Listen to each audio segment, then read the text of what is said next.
a caring community of adults who are deaf with disabilities. Deaf Plus Adult Community. The goal? Serve adults who are deaf and have special needs. My son Ian is 24 and he's been coming to DPAC for 3 years. We found DPAC through the California School for the Deaf. I think the last couple of years of school were hard for him. Senioritis, he felt like he was done with it. And it wasn't exciting to go. While statistics of this population are limited, a Department of Developmental Services 2007 study concluded that California is home to 9,233 developmentally delayed people with hearing loss over the age of 18. And a San Francisco Bay Area study found that 80% adults who are deaf and have a disability stayed home all the time, were not working or even in day programs. A group of dedicated parents and professionals knew that this had to change. My daughter is part of Deaf Plus. She went to the School for the Deaf in Fremont and graduated, and then there was really nothing for her to do. So a couple friends and I started having social activities, and we had 75 different individuals come to our activities over the space of 3 years.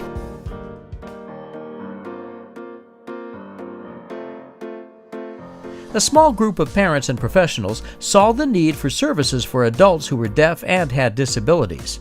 The group received a grant from the Regional Center of the East Bay, and in 2011, Deaf Plus was born. Today, Deaf Plus operates out of a 3,000 square foot facility in Newark, California. Deaf Plus provides individuals who are deaf and have disabilities a daily adult day program. An individual program is developed for each client based on the participant's goals, needs, and strengths. Communication, behavioral, and social skills are infused in all programs, and activities are tailored with participant goals, choices, and preferred cultural, ethnic, and gender interests in mind. There are individual plans for everybody. As they went through school, they had individual education plans. Now they have individual service plans that we write for each individual. Programs include academics, including reading, writing, and math. Activities are designed to support clients to be safe in the community. Participants are taught how to obtain information, identify their location, and how to use public transportation. Rights and responsibilities, including citizenship, voting, social and environmental responsibility, are taught too. He's gained some independence, definitely. Being able to decide what it is he wants to do, with the course of his day, with his future. He's done some volunteer work. He's been able to go to Ohlone College and take a couple health classes, exercise classes, which is huge for him. I think he takes a great deal of pride in that. He's taken college classes.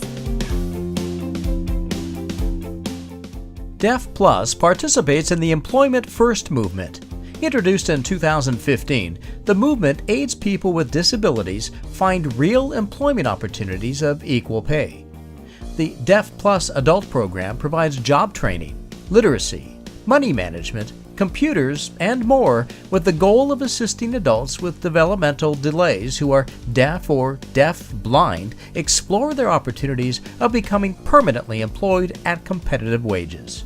We opened up supported employment last year, and it's really exciting because we're finding competitive jobs, competitive wages in the community. I work in the pizza preparation area in the kitchen making dough. I also help with frying the chicken for all the hungry customers. They live on Social Security income, which isn't much. So getting some income will really enhance their lifestyle. Deaf Plus Adult Community provides clients with a place to prepare for employment, including understanding appropriate work behaviors, resume writing, interview skills, role-playing, and transportation training. Before I became a lead teacher here, I was an instructor, and I recall noticing that the clients were lonely. I realized that I could not fully understand them and their worldviews. I noticed the clients were quiet and not very expressive, and we see that and tend to think, oh, they're fine, they're content, but really they are not fine. They just don't know how to express themselves. But if we learn how to connect and show a deeper interest in them, our clients will feel that we can really start to grow relationships. That's what I learned. Don't just stand back and assume I understand a client's perspective. Instead, I must dive into his or her world. Of course, it's not all work, work, work at Deaf Plus. Clients have a lot of fun every day. Leisure activities are a part of each day, so clients can connect with one another and learn social skills. Arts, crafts, dance, drumming, and sports are all great ways of creative self-expression for clients at Deaf Plus. Ian has a difficult time connecting with people. That's part of his disability. But the instructors, the staff, the other consumers that attend DPAC all do such a great job of reaching out to him that I think that he has made a lot of connections and really feels like he's part of a community here.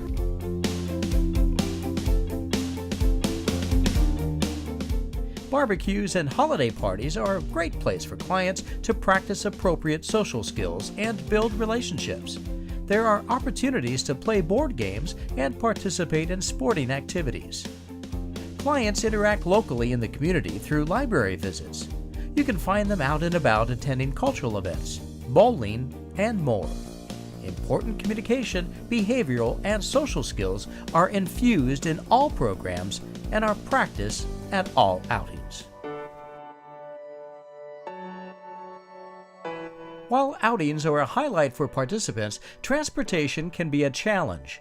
Deaf Plus relies on using personal staff vehicles or local paratransit services to take participants to activities outside the facility. Paratransit services can sometimes be unreliable, resulting in participants having to wait a long time for a ride. Specially equipped vans would be a godsend to Deaf Plus. So, transportation is one of our big needs here. So we need some new vans to help transport the consumers. So for our consumers that use wheelchairs, they're limited to using paratransit to get around, which really makes things difficult for us. So if we were able to have a van that was wheelchair accessible, that would be a huge benefit for us, a huge help.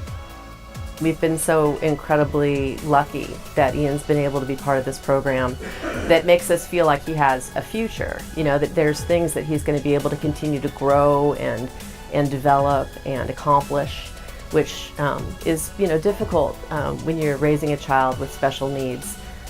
You sort of feel like you end up after school that there's kind of a roadblock and there's not much beyond that. And this has shown us that there's still so much available to him, so much he's going to be able to do.